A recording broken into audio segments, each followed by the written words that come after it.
بسم الله الرحمن الرحيم. الرحمن علم القرآن خلق الإنسان علمه البيان. الشمس والقمر بحسبان والنجم والشجر يسجدان والسماء رفعها ووضع الميزان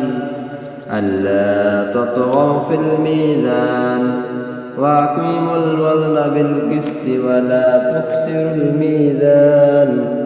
والأرض وضعها للأنام فيها فاكهة والنخل ذات الأكمام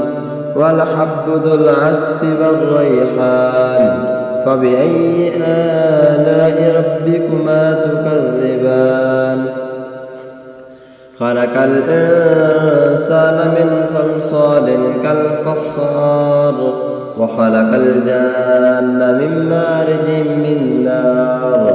فبأي آلاء ربكما تكذبان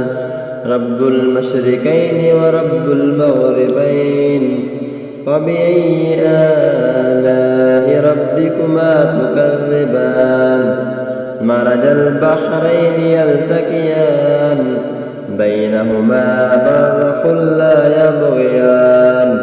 فبأي آلاء ربكما تكذبان يخرج منهما اللؤلؤ والمرجان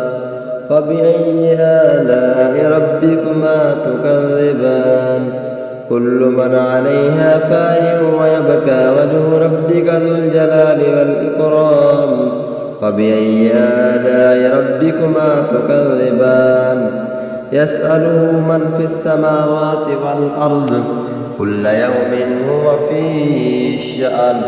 فبأي آلاء ربكما تكذبان